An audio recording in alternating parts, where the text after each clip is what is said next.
Welcome to Lost Relation Chronicles. The front door to the home of Paul and Lynn was almost never used. Mostly, they came and went through either the side door into the garage or the sliding glass doors onto the patio. To the right of the entryway was the formal living room, which was kept pristine and was the least used room in the house. At the end of the entry on the left lay the hallway that connected to 3 bedrooms, including a large master suite and a guest bathroom. The formal living room was dark, with its massive curtains closed. There was a white camel-backed couch against the back wall and large wingback chairs on either side, all facing a walnut coffee table. None of this was of any significance before that day. But late that morning, Paul was sitting in the wingback chair that faced away from the archway between the entry and living room. He had sat there many times when his wife was gone, contemplating his life and running through scenarios, trying to calculate his potential losses if he dared to end his sorry marriage. The friends they had in common would decide for themselves if they wanted to remain his or hers. This house would be gone. He would probably be strapped for alimony payments for years. Half of his net worth would disappear in a flash, along with legal expenses. In the end, he would still have to deal with Lynn, and she was a very vindictive bitch. In the midst of his musings, he heard the side door open and knew that she was home from grocery shopping. He should have gotten up then and pretended that he'd been in their bedroom. If she caught him in the living room, there would be another argument. Arguments in this household were a dime a dozen, and they were all begun by Lynn and consisted of unwarranted criticism of Paul for minor infractions, for some made-up reason, or for nothing at all. He knew that she did it to keep him off balance, and just for the hell of it. Lynn could carry on a running argument for weeks over the least little thing, and in the end, Paul always found some way to placate her enough to end it. Life was just not worth living if there was constant friction, in his opinion. Better to settle a fight as soon as possible. The problem was that it was generally a short time until she started the next one. This situation was hopeless after their 10 years of marriage, and he could see no way out of it except somebody losing his or her life. Still, he persisted in trying to make things better, mostly to preserve his own sanity these days, rather than to make things nicer for his wife. Paul heard the freezer door shut, and he knew she'd put away the frozen food. She would be sending him out to get the rest of the groceries in a couple of minutes. She did that sort of thing all the time. She ordered, and he was expected not only to obey, but to tolerate her criticism while he performed the action. "No, I want the cereal in the other cabinet this time," she might say. Wanting to avoid her for as long as possible, he remained still. He waited for her to call his name, or worse, whistle for him. That whistle was almost too much for him to take these days. Just like a dog, he thought. Instead of her voice, he heard light footsteps as she approached the entryway. If he had looked, he would have seen her stopping at the entry-tiled floor and peering down the hallway, making sure she was alone. He waited quietly. Lynn was thinking, "I should have called him in the car before I got home. It's hard to drive and talk, though. Oh well, I'm safe right here. Paul's probably out back working on the gazebo like a good little husband." In a few seconds, he heard the chirp of her cell phone as she dialed the number. She was now in the entry, just 5 feet away from the back of the chair where he sat. "Hi, Daddy. Can you talk now?" "Daddy? Why is she calling him now? We're good for Thursday afternoon. I'll call him at work after 1 o'clock. He should be back from lunch by then. If he's at his desk, we'll be fine for a few hours. I'll open the back gate like always and see you about 2. She was silent while the other party replied. "Sure, Daddy," she cooed. "You can put that thing anywhere you like. You know I love your big old tool. I've got to go and find out where my boy is now. See you Thursday." He heard the flip phone snap shut, and her footsteps trailing off across the carpet to the sliding glass door. She whistled and called toward the gazebo project he had been working on in the backyard. She apparently hadn't heard his labored breathing or the crashing sound of the blood pumping in his heart and head.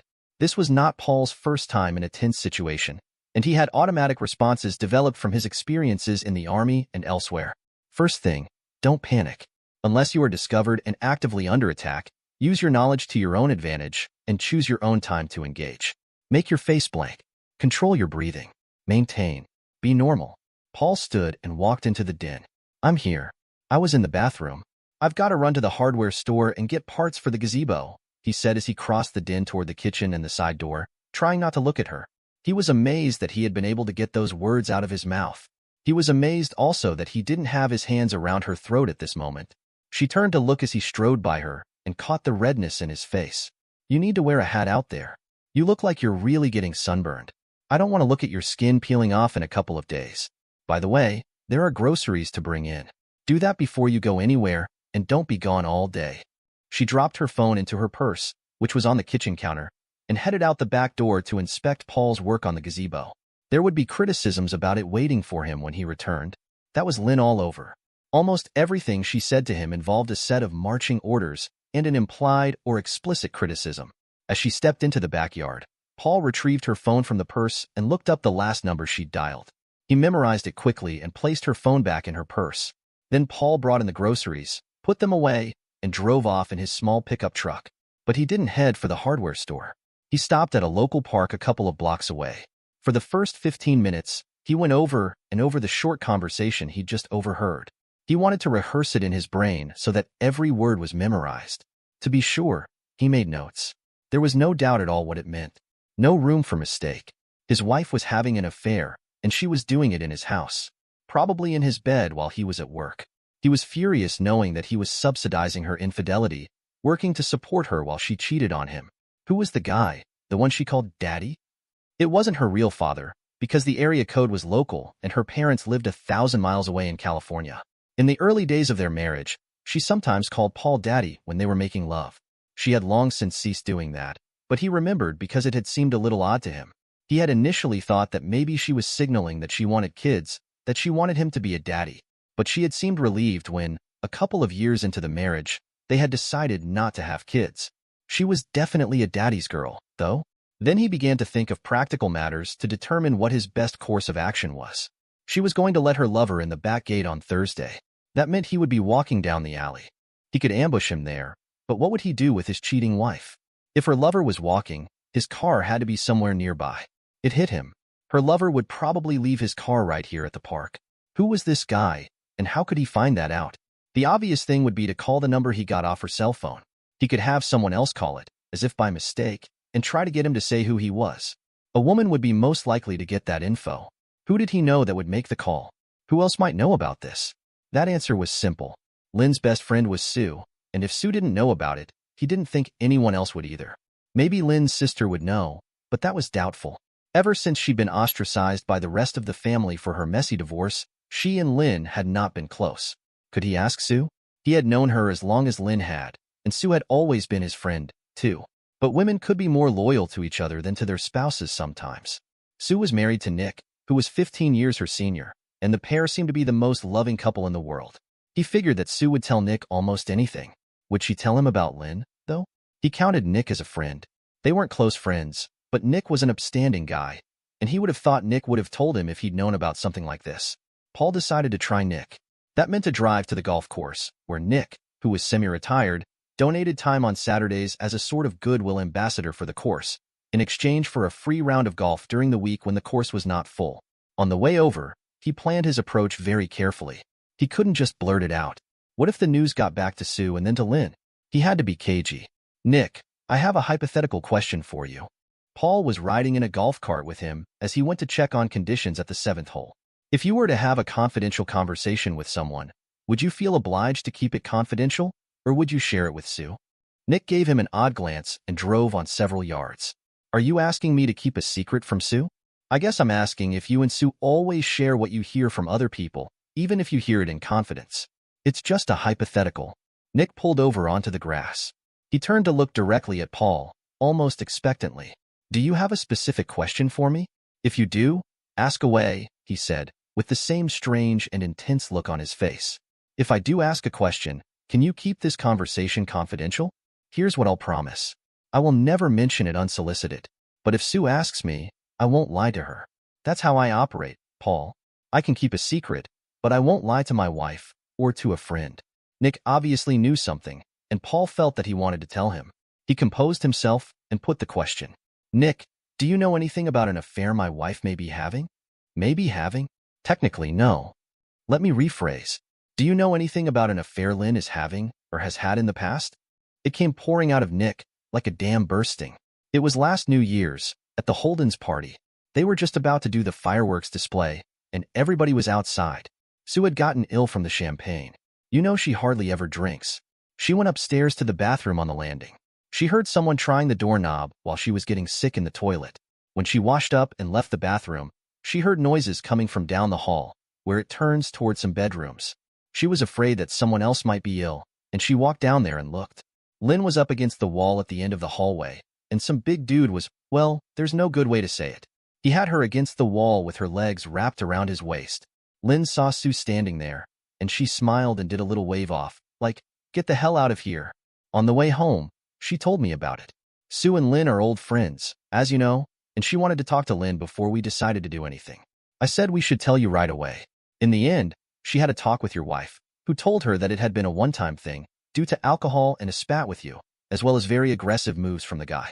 His name is Buddy White. Sue knows about him. He has a real reputation as a bully. He married money. His wife is a lawyer. So, Sue asked me to keep it quiet, since we didn't want to destroy your marriage over a single incident. But I told her, if you ever asked me about it directly, I wouldn't lie to you. It's been burning a hole in my heart these past 5 months. I'm so glad it's out, but I'm so sorry for you, man. Lynn lied to Sue. It's not over. She's been carrying on with this guy, or maybe it's some other guy by now. I heard her talking to him on the phone an hour ago. God, man, if I'd known I would have come to you. I'm so sorry, Paul. Let's go back to my place and see what Sue has to say. Maybe she knows something else. They left the golf course in their own vehicles and made their way to Sue and Nick's. He broke the news to his wife and she sat down, crying. She had so hoped things would work out for Paul and Lynn. She would do anything to help if she could. When she heard that the affair was continuing, her demeanor changed. Sue felt a bit of Lynn's betrayal herself now. She had been assured that the affair was finished and had based her action, or lack thereof, on that lie. Sue, there's one thing you might do for me. I checked Lynn's phone, and I have the number she called. Would you call him, pretend it's a wrong number, and try to get his name? I want to make sure who she's seeing now. Sue worked at home as an editor. She had a PhD in English Lit, and she had a background in theater. Using her best acting technique and social engineering skills, she planned the call. She would use her flawless English accent, which never failed to impress. She dialed the number with the phone set on speaker. Hi, this is Buddy White. Sue blinked. Sorry, wrong number. Well, that was certainly not satisfying, she said, her whole scenario going out the window. But the information was clear. Lynn had not broken off the affair with White. One more bit of data established. They talked for a while about what to do next. Paul was adamant that he was going to catch the pair in the act, and it was going to be at their next encounter on Thursday. But he wanted more ammunition. He wanted to be prepared with as many facts as he could when he confronted his wife. That way, he could catch her not only in flagrante delicto, but in all of her lies that she would undoubtedly try to cover things up with. I can't really hire a detective to follow her around. I wouldn't know who to call, and she might not even see or talk to White before Thursday. Also, I expect a lot of expenses with the divorce and all. I need a quick way to get the goods on her. They were quiet, thinking, for a minute or more. What if there was a mole? Sue asked. What? What mole? What if some friend of hers, say, her best friend, were to milk the story out of her? You would do that? Never underestimate a pissed-off woman, guys. I've had it with the bitch and how she's treated us all. I think I can come up with a story that will make her give it up to me. For the next hour, they planned. Sue would call Lynn, saying she needed help desperately. They would arrange to meet Sunday morning for coffee. Nick would modify an old purse of Sue's to hold a video camera, and Sue would put it on the table to record every word and facial expression. By noon on Sunday, they should know much more. Lynn, I need to talk to you as soon as possible. Can you meet me for coffee in the morning? I'm in a situation, and you're the only one I know who has the experience to help me. And I trust you. What's up, Sue? Are you sick? Is Nick okay? No, it's not that. Lynn, remember the party last New Year's? I have situation kind of like that. Ah, I get it. I may be able to help you with that. How about 10 o'clock at that new coffee place at the mall? Pick us a nice quiet spot to talk. I'll see you there. Secretly, Lynn was smiling. It's about time her old friend came out of her shell. She has been with that old bugger of a husband for years, and she could do a lot better. She was still cute. It would be hot to have someone to share stories with, like she used to do with her sister. She would love to help her friend shed her outdated ideas. In time, she could teach Sue everything her sister and, more importantly, her daddy had taught her about life. Sue was at the coffee shop early and picked a table outside under an awning. She carefully set her purse up on the table and tried out the camera inside. She moved 2 chairs away from the table so that there was only one place for Lynn to sit. She made sure the angle was right and did some audio testing. The air was calm, so there shouldn't be any wind noise. She set it up so that she only had to reach in and click one button to begin recording. The 16 gigabits card could hold lots of video. Nick had cleverly arranged the camera and the purse with Velcro straps to hold it firmly in place. He disguised the holes for the lens and mic, so they appeared to be part of the pattern on the black purse. She was ready when Lynn appeared. "Lynn, can you get us some coffee and I'll hold our place? This is the most private spot." "Be right back." Sue clicked the on button when Lynn emerged from the shop with the drinks, quickly checking to make sure she was recording. They got the preliminaries out of the way quickly, and Sue launched her saga. "Lynn, there's this guy, and he wants me. I don't know what to do. He's so cute, and it's been so long since Nick made love to me. Nick trusts me completely. I've never cheated on him, but I'm so tempted now. I'm asking you because I want to find out what you feel like after the New Year's party. Am I going to regret this if I do it? Go for it, girl. Frankly, I can't understand why you haven't done this before. Nick's nice and all, but, honey, he's way over the hill. You're still young and cute. I've always admired how you look, but I've never understood why you waste your time with Nick. Wow, no remorse then? You sound like you really have it together on this. Was that party really just a one-time thing? Honey, I won't lie to you now. I had to tell you that back then, or you might have let the cat out of the bag. But now that you're in a similar situation, we can share all this stuff. In fact, we'll be having some real hot talks. Lynn, tell me all about it.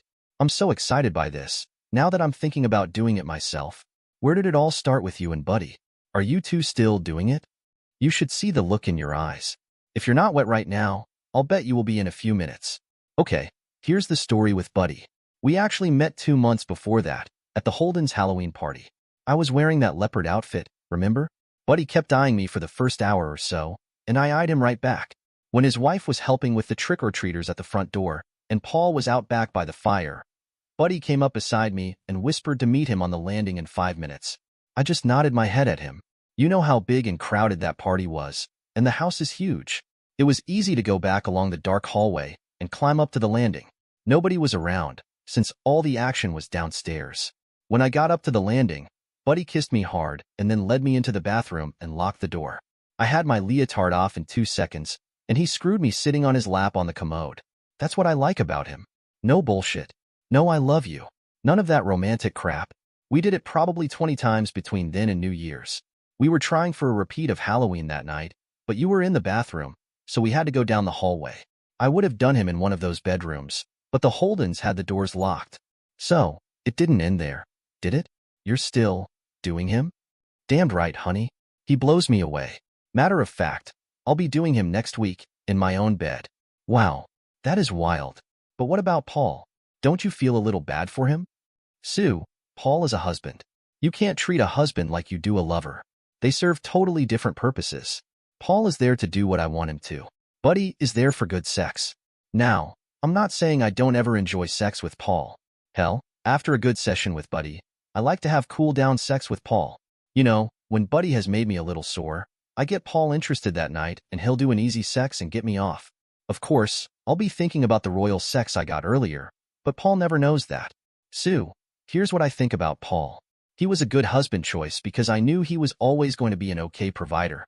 He didn't insist on having kids, which is nice. He takes orders well. He trusts me, and I can control him like a TV remote. All I have to do is act like I'm jealous or throw him off balance with an argument once in a while. You know, I will sniff him when he comes home sometimes, like I'm looking for perfume on him. I do it to throw him off the real scent and make him think I'll never cheat. When there's a movie on and the husband has cheated, I make a point of going on and on about how terrible I think that is and how I would never tolerate him cheating. Having Paul around is like having a little friend who is not straight. He is so docile. I can treat him any way I want, and he just keeps coming back for more. He's under my control, and that's how I like it. He gets some free sex once in a while, and I get all the freedom I can stand. I can come and go as I please, but he has to check out his every move with me first. I always know where he is, so I never have to worry about him catching me with a lover. So, you've had other lovers? Susie, I don't even know if I can count them all. The first one was that first year we were married. He was barely legal.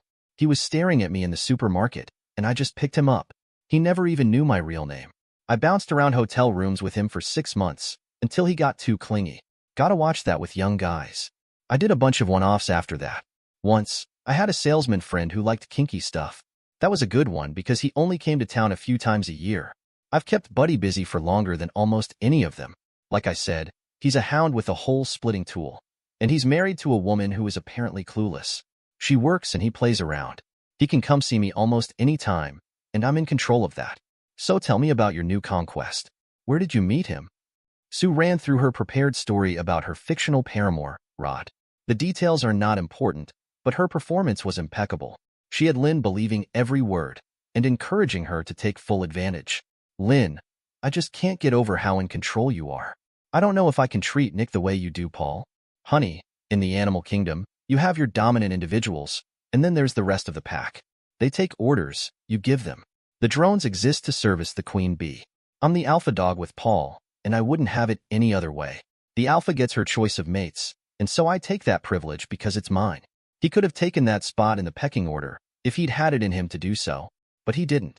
He sometimes puts up a fight, but he could never outlast me. He hates to fight, but it doesn't bother me in the least. I have more stamina, and I make sure I always win one way or another. I'm the alpha bitch. You can be the same easily. I can't see any problem with you running the show. Nick could never replace you at his age. All you have to do is take on the role, and freedom will be yours. Make plans to start doing Rod, and enjoy every second of it. Nick will still be there, and the worse you treat him, the more he will fit into his natural submissive role. You could probably do Rod right in front of Nick, and he'd just take it. It's just the way things work in the real world. You've always been in control. You just haven't taken advantage of it yet. One more thing, though. What about STDs? Aren't you worried you'll catch something? Do you use protection? Most of the time, I make the guy put a rubber on. With Buddy, it's different, because he's so aggressive. It would be like trying to get one on a stallion. But he's clean. Once I got a little scared because it hurt to pee, but the doc told me it's just skin irritation from rough sex.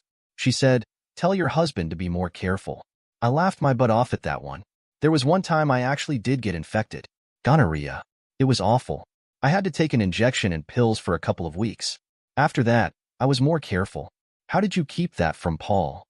That was pretty masterful of me. You know how he likes to play guitar. Yeah, and he's pretty good too.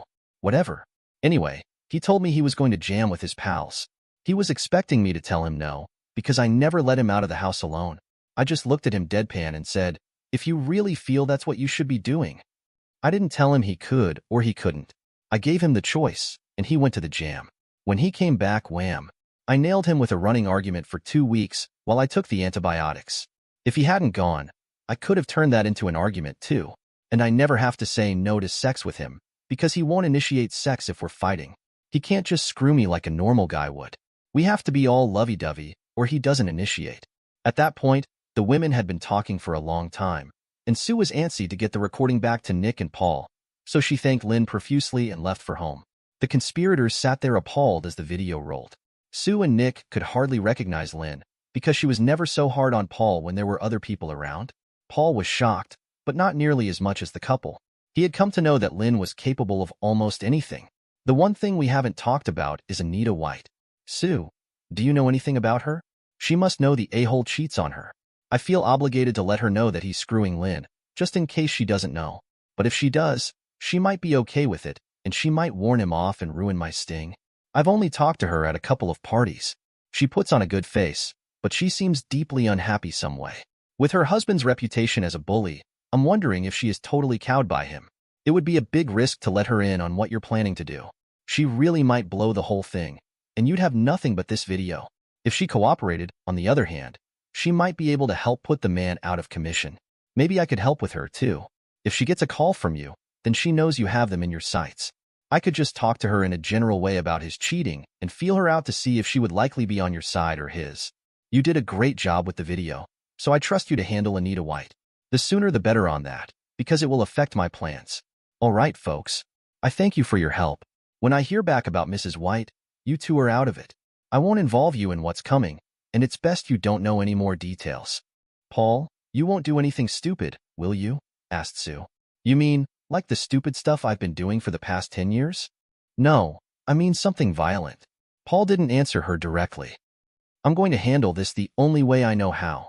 Please, I'm asking you all to keep this strictly confidential. If she calls you, just don't answer. That way, whatever happens will be out of your hands. I take total responsibility. Later that evening, Sue took a chance and phoned Anita White. Anita, this is Sue Carter. We've talked at the Holden's parties a few times. Hi, Sue. I remember you. What do you need? Anita, can you talk freely right now? Is your husband or anyone else around? I need to keep this conversation quiet. Buddy's out right now, and I'm sitting here reading. What can I do for you? Is it some legal matter? Well, it could be, I guess. Anita, there's no good way to broach this subject, so I'll just be frank. I hate to be the bearer of bad news, but Buddy is cheating on you. Not with me, but with someone I know. I'm so sorry, but you have a right to know. There was silence on the other end of the line. Then Sue heard sniffles and sobs. That a-hole. He said that was all over. A year ago, he promised he was through with all that. I took him back based on his promise, and I told him if he did it again, I'd cut him loose. Sue consoled her and moved on a step further. Anita, what do you want to do about this? I know it's not my place to ask this, but I may be able to help some way, depending on your answer. Sue, I appreciate your concern. I'll tell you this, he will never again sleep in my bed. I have a cast iron prenup, and I've threatened to use it. If I divorce him, especially if there is solid evidence of infidelity, he's cut off without a penny. He can't hold a job, and all he's good for is escorting me to events and screwing women on the side. He would be living in the gutter until he finds some susceptible woman to take him in. Anita, I can get you the evidence you want, but you have to promise me that you will keep cool for a few days and not let on to him that you know something. Are you up for that? I promise. I will be cool as ice, and he won't have a clue until I have the evidence in my hands. Can I send someone to your office tomorrow to bring you some preliminary evidence? They set up a meeting, and Sue called Paul the next morning at work. He was to meet her in her office at 1 p.m. on Monday. Paul walked into her office with the video camera in his hands. He introduced himself, and they shook hands before he sat. Mrs. White, I'm the husband of the woman your man is sleeping with. Here she is, in her own words. Paul set the camera on her desk, queued up to the relevant section, and pressed play. The small screen was barely visible, but the audio was excellent. When he saw the tears in her eyes, Paul walked around the desk and put his hand on her shoulder. I know how you must be feeling. This is new for me, because I just learned about my wife's behavior. But you have known what Buddy is like for a long time. I take it.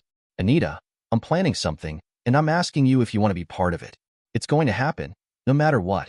So if you don't want to participate, that's okay. I wouldn't feel right if I didn't offer, though. Paul, he has been intimidating me for years. I have taken it over and over. I've been physically afraid of him many times. I'm done with that now. I want to turn the tables. I want him to suffer now. Paul, what you're planning, does it involve violence? It may well get messy. I'm not going to murder anyone, but I expect to have to whip your cheating husband's butt. Is that a problem for you? Paul, I'm 5 feet 5 inches, and he's 6 feet 2 inches. I have never been a match for him. No offense, but I'm not sure you can take him in a fair fight. Won't be a fair fight. I'll take him. Right to the cleaners. She smiled a bit and nodded. I'm in then. Just one thing, Paul. Leave a little bit for me to mess up, too. After his meeting with Anita White, Paul was in no mood for work. He was still stinging from the things Lynn had said about him on the video. Unfortunately, he recognized some truth in it, although he viewed things differently. He did hate fighting with Lynn, but he didn't view his conciliatory nature as a weakness. He could understand her perception of him as being sex-whipped. He chided himself that way many times. On the other hand, someone had to make an effort in this marriage to make life better, and Lynn certainly didn't. Maybe what hurt the most was her characterization of him as her little friend who is not straight. He was not, and she would see him in all his macho male glory on Thursday. Maybe he should give her a taste of that before Thursday, just to see how she would react. What would she do if faced with a husband who wouldn't take no for an answer? Would that make her want him more? Not that he would ever take her back at this point. The trust was totally gone, and that was the basis of any relationship. But maybe it would give her something to think about on those long nights she would be facing alone. He thought about his sex life with Lynn. Before marriage, he pictured having sex with her whenever he wanted. Hell, he could have gotten a lot more sex as a single guy than he did married to her. Why had he been duped into thinking married people had sex all the time? Still, the thought of screwing his wife one more time had some appeal. It would be strictly for his benefit. He didn't care whether she came or not. He didn't care whether she was into it or not.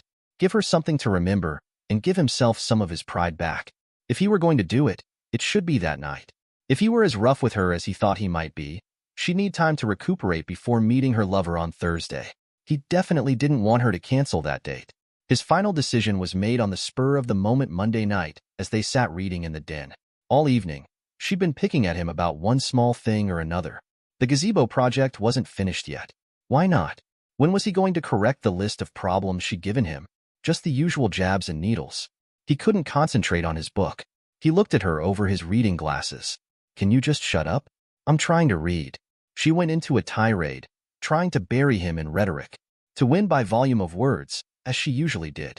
She'd make him pay for cursing at her. She screamed for 5 minutes while he sat there, getting hard thinking about what he was going to do next. He just walked out of the house. On Tuesday and Wednesday, there wasn't much work being done in Paul's office. He spent a lot of time going over scenarios. There were too many variables, and he knew that line about the best laid plans. In the end, he worked out several possible ways it could go, as well as his preferred way. A lot of Thursday afternoon would have to be played by ear. He spent a few hours in the company gym, getting his flexibility and strength honed for Thursday. It was easy to do the workouts as he envisioned what was about to happen. Things were tense at home. They only spoke when necessary. Normally, Lynn would have been on his case hard, but his behavior had been so over the top that she wanted to wait and see if this were just some aberration. She needed to figure out what was wrong and get Paul back under her thumb, where he belonged. After all, he was a husband, and he'd acted like a lover. He had dared to make a play for control, and Lynn couldn't let that situation continue. If she challenged him now, he might do a repeat and she would drop further behind in the game. She started carrying a knife because it made her feel more in control, even though he never made another move on her. Surely, this was just a reaction to some problem at work. It would go back to normal, given time. At least, he did come to bed on Tuesday and Wednesday, although he ignored her. She found herself looking forward to Thursday even more. Maybe a good sex session with Buddy would give her some insight. Tuesday night, while Lynn was showering, Paul rifled through his dresser drawers looking for something his grandfather had given him. Paul had played with it as a child, and when he joined the army, it had been his present. Paul's father and grandfather had both been in the service, and Grandpa had fought the Nazis in France after Normandy. He had taken a set of brass knuckles off a German body as a war souvenir, and Paul looked at it lying in his hand. It was a mean-looking piece of equipment, steel rather than brass, and possibly illegal to own. His grandfather had told him to be very careful with it, but that it might come in handy someday. That day had almost come. This was war. Lynn and her lover had not played fair, and neither would he. Paul forced himself to eat a hearty breakfast at work on Thursday morning. He would not be eating lunch, but he hoped his rival would. It would slow him down. Mostly, he paced the floor in his office, going over details. He had deposited a few items in the guest bedroom that he hoped to be able to utilize. That would depend on whether Lynn waited for her lover in the backyard or merely opened the gate and went back inside. No matter. He could adapt. He fingered the set of knuckles sitting on his desk. He paced and thought some more, stoking his controlled anger. By 1 o'clock, he had changed into jeans, a t-shirt, and a stout pair of running shoes. He checked his pockets. Cell phone, keys, knuckles, billfold. Before leaving, he phoned Lynn from his desk phone so that she would be able to check the number and know he was really at work. That would preempt her call to him. He was calm and not at all threatening on the phone. He told her he had meetings all afternoon and wouldn't be near his phone, and his cell phone would be turned off, too. He said he might be an hour or so late getting home. Lynn took it as a good sign that he was drifting back to his normal docility because he had called to check in. She relaxed a little with this knowledge. Maybe she'd even give Paul a little reward with some cool-down makeup sex this evening. She began to get ready to meet her lover. It took 20 minutes for the two of them to drive to the park. Loverboy's car wasn't there yet. Anita dropped him off, and he jogged down the street to his house and slipped into the backyard through the side gate on the end of the house away from the garage. He hid behind a photinia bush and waited, nervously checking the time on his phone, which was muted. At 1:45, Lynn appeared in the backyard, dressed in a string bikini, and headed to the back gate. She unlocked it and looked down the alley. Apparently seeing nothing of interest, she closed the gate and moved to a lounge chair under the big pecan tree. This was Paul's signal. He had left the side gate ajar, and he slipped back through the opening and around to the front door. Opening the door with his key, he walked over the spot where his wife's perfidy had been revealed a few days before. In the spare bedroom, he picked up a cordless drill and some hardware and walked into the master bedroom. In under a minute, he'd installed a hasp on the inside of the door and left a lock hanging on it. He placed a small piece of wood between the door edge and the jamb to prevent the door from closing, just in case his wife tried to shut it. His heart pounding, he took the drill to the guest bedroom, picked up the video camera, put the brass knuckles on his right hand, and waited. So many things could have gone wrong. He could have forgotten to do something. Lynn could have unlocked the gate much earlier and waited in the bedroom for her lover. Her lover could have arrived early, and he might have been caught in his preparation. But none of that happened. He did some breath control and waited for the final assault, planned and executed on his own terms. Paul was standing, looking through the slightly open guest bedroom door, the brass knuckles on his right hand, holding the video camera. The video quality wouldn't be good in this dark hallway, but he was sure the audio would be. He heard the sliding glass door moving and voices. Lynn was giggling, and a male voice was growling. He could picture the big man with his hands groping her. As they passed the guest bedroom, Paul could see that his wife's bikini top was already gone and hands were mauling her body. They moved into the master bedroom, kissing and fondling, not attempting to close the door. Paul followed the short distance down the hallway, still recording. Carefully, Paul set the video camera on the dresser just inside the door. He could see from the screen that it was pointed directly at the bed and the pair who were now falling into it. This would be the hardest waiting. He wanted to get the actual sex fest recorded. No denials possible. No doubt whatsoever. God, he hoped she wouldn't give him a BJ first and slow things down. He was desperate to release his rage. He scooted back out the door and stood so that his legs would be ready for the challenge. He tried to limit the number of times he peeked, not wanting to alert them with movement. For a full 5 minutes, the couple stroked and caressed, both of them now naked. They would not be in a hurry today, since they had all afternoon to defile his marriage, but soon passion would overtake them. Paul heard them talking as he stood outside the door. Several times, Lynn called him Daddy. Yeah, that fit his suspicions. She definitely had daddy issues. God, I can't wait for you, baby. It seems like a year, and it's only been a week. It was Buddy's voice. Me too. I know you'll keep me busy all afternoon. I'm ready for you now. Go on, do me. I can tell you're ready. Paul peeked again and saw the a-hole on his knees between Lynn's legs. Then they started to have sex. He'd seen enough. He touched the brass knuckles once more for luck and walked quietly to the bed. Lynn caught his movement just before he shoved the bigger man in the ribs as hard as he could, knocking him out of her hole and onto his side. Get off my wife, a-hole, he screamed. Buddy's shocked face took in the situation. It was her husband, obviously. Not a very big guy. He instantly reverted to type, and his type was bully. He began to move off the other side of the bed, intending to deal with this annoyance. Paul stepped back a few paces as Buddy rounded the far corner of the bed and headed his way. Buddy mistook this move as a retreat. Lynn was now up on her knees, clutching the covers and screaming. Get the hell out of here. Don't hurt him. Which man was she talking to? Paul rocked back on his trailing foot, took a running step, and launched himself into Buddy's chest, bringing the brass knuckles as hard as he could into the solar plexus. They crashed onto the floor, with Paul's full weight collapsing the maggot's chest. When you can't breathe, all other considerations become moot. Buddy pushed, trying to get Paul off his chest. He made a high-pitched whining noise, unable to draw breath. Panic was in his eyes. Paul sat up, straddling his opponent, and Buddy's hands pressed on the floor, trying to get in a better position to take in air. Paul then delivered the coup de grace, bringing his right hand high over his head. He brought the steel on his fist directly down on the center of Buddy's terrified face with as much force as he had. There was nowhere for the man's head to recoil and soften the blow. He heard bones give a satisfying crunch and watched blood start to pour out of his ruined face.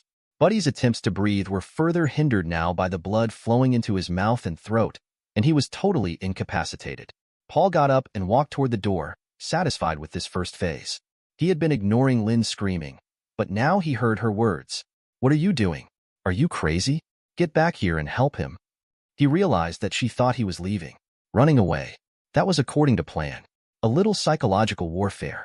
He kicked the small piece of wood away from the jamb and closed the door. He locked the hasp in place and turned to face his wife. Her look turned from angry to frantic as she realized they were all locked in, and she naked and had no protection from this crazy version of her husband. Her tone changed instantly. Paul, oh Paul, I know it looks bad, but he forced me into this. He's a bully. He threatened to hurt me, and you, too. He said he would kill you to have me. I had to do it. I didn't want to. He had been slowly approaching the bed as she spouted her lies, no expression on his face. Her eyes were so swollen with tears that she never saw the back of his hand coming. He knocked her across the bed onto her face. Shut up, you lying 304. I know you've been having sex with him for months. Paul turned his attention back to the victim on the floor. He was gurgling, still gasping for air, and turning a little blue. Paul wanted him hurt, not dead. He pulled his legs so that he was positioned close to the iron bedstead. He put him on his side so the blood could drain. Reaching into his top dresser drawer, he brought out 5 pairs of handcuffs. He secured Buddy's ankles and wrists to the bedstead with 4 of them. Returning to his prone wife, he pulled her legs off the bed. Leaning over her, he pulled her arms down and cuffed them behind her back. Standing up, he jerked her by her shoulders to a vertical position and quick marched her into the bathroom, where he deposited her on the toilet. "Paul, you hit me. I can't believe you hit me. Don't hurt me again. Paulie, please. This is the part where you spill your guts." Paul rubbed the brass knuckles as he spoke, making sure she saw them on his right fist. "I want the whole story. How you met, why you screwed him, why you thought it was okay to screw me over. I also want to know about all the other guys you've been screwing for the last 10 years. We've got all afternoon, seeing as how you won't be spending it screwing that maggot after all." Lynn made a calculated decision. He obviously knew some things about her doings. How much did he know? Were there areas she could fudge to make her adultery sound less treacherous? Did she dare to lie to him again? After that slap he gave her? Her cheek was stinging and her jaw was sore. She knew it would take time for her face to heal from his blow. She decided she had to test the waters and go slowly. "Paul, I never wanted this to happen. He's such a big guy, and he's so aggressive. He came on to me at a party and lured me upstairs at the Holtons. I didn't know he was going to have sex with me, but there was nobody around to help me. Sue saw it, and she can tell you he had me cornered." "And just what party was that?" asked Paul, fishing for more lies. Lynn calculated. It must have been Sue or Nick that told on her. Sue had only witnessed the New Year's party. It was the New Year's party? Whack. She screamed from the pain of his second slap. "Liar. It was Halloween. You had sex with him 20 times or more by New Year's." "Who told?" she whimpered. "You'd be surprised. How many people do you think Loverboy has told? Maybe it was one of them, but that doesn't matter." "Sue told you this. That bitch. I'll claw her eyes out. But I know something about her that will wreck her marriage, and I'll sure as hell use it." "Oh, you're talking about her new lover, Rod?" "Yeah, we all know about him. We made him up for your benefit. I actually came up with the name. Thought about calling him Dick or Lance. That got you talking, and Sue recorded the whole thing. It's copied onto a bunch of DVDs, just ready to send them out when I feel like it. Let's see, there's your daddy, your mom, that brother you hate." Lynn cringed. "Actually, it wasn't Sue that told me what was going on initially, and Sue didn't tell me any details. She thought New Year's was your first and last time with him. Then you graciously dumped your whole whoring history onto that video. And as for who tipped me off in the first place, well, sweetie, do you remember a phone call you made to Loverboy last Saturday, in our entryway? You said something about how much you love his big old tool. That's right, baby. You tipped me off. You told me everything I know about your whoring. You know what? I don't think I need any more information. I pretty much know all I can stand to know. And you've just proven you can't tell the truth anyway. And anything else you want to say, you can say to my lawyer. You'll be served papers in a couple of days. The only thing left to do is to dispose of the two of you. I'll need to consult with an attorney about that." Paul pulled his cell phone out and dialed a number. "Anita, you want to come in now and collect the garbage?" He listened and chuckled, and then closed the phone. Grabbing her shoulders again, he marched her back into the bedroom and showed her the sorry state of her lover, naked, handcuffed, wheezing and caked with blood. She almost vomited. Then he deposited her on the bed and shut off the video camera. He unlocked the bedroom door and opened it. Anita had been sitting outside in her car for several minutes, waiting for his call, and she entered the room within a few seconds. "Well, Anita, I saved you some of him. His face is not much to look at now, though. Here's his latest 304, my soon-to-be former wife Lynn. Have anything to say to her?" Anita approached Lynn sitting on the bed and slapped her hard across the left cheek, evening up the red marks on her face. "You stupid, stupid woman. Do you know how many times I would have traded you straight across for your man? All you had to do was ask. From all I know of him, he's just about perfect, especially compared to that trash on the floor. What a dumb idiot you are. What are we going to do with them now, Anita? I'm inclined to toss this one out the door with no clothes on and see how long it takes her to find another sex buddy. Get it? Sex buddy? Well, I'm glad you saved his tool for me. I have a really sharp new hunting knife. Oh, we could cut off his tool and give it to Lynn. She just loves his big old tool. And you can keep his balls in the vault so that the women of this town will be safe. Actually, I'm going to exercise my prenup. That will put his balls in a ringer. He gets nothing if I catch him cheating, and boy have we caught him. We'll take him to the hospital and tell them what happened. I found him in the garage, where a heavy metal box had fallen and hit him in the face. He won't challenge the story because he knows I can cut him off without a dime. If he cooperates, maybe I'll throw him a few crumbs. That leaves you to deal with. What do you propose? The only man in the world she really cares about is her daddy. He's her alpha dog. I'm wondering if maybe there wasn't a bit more to that story when she was growing up, but I don't have any proof. But if this divorce gets messy, Daddy will disinherit her like he did her sister. He can't stand the disgrace to his reputation. That will kill a pretty substantial inheritance and ruin her life, since half of what I have won't get her very far. Even after the divorce, I'll still have a couple of interesting videos to share if I feel like it. Maybe that will control the vindictive bitch in her. So, I'm gonna let her get dressed, take her car, and go find some place to curl up and cry for a while. But Lynn, don't try the ATM or credit cards. They won't work for you. You probably have a few bucks in your purse, and here's another quarter for a 2-bit hooker. Paul remained friends with Anita, but mostly at a distance. Sometimes they call on each other when they're feeling low. Neither wants to jump into another relationship, having been burned so badly. One thing that really hurt Paul in the whole affair was his rough treatment of Lynn. That was not the real Paul. He had struck her twice. He likened it to war, where good men are capable of real cruelty, but he swore he would never be in that position again. On the other hand, he never gave a second thought to destroying Buddy's face. Anita's insurance paid for basic repairs to Buddy's face. She didn't spring for extensive reconstructive surgery. After she cut him loose, with a little more money than the prenup required, he found it very difficult to attract women. His depression deepened over the next few months, and he eventually dropped out of sight. Lynn took the offered settlement, which was reasonable. She begged her sister for help and moved in with her. She is still trying to figure out how she could have calculated so wrong. She gets ill every time she sees nature shows about predators and prey. She cringes when she hears the terms alpha dog or pecking order. Sometimes she has nightmares about what happened that night with Buddy and Paul. Sometimes she really misses Paul. He doesn't miss her at all. Dear listeners, please share your thoughts in the comments section below and don't forget to like, share, and subscribe.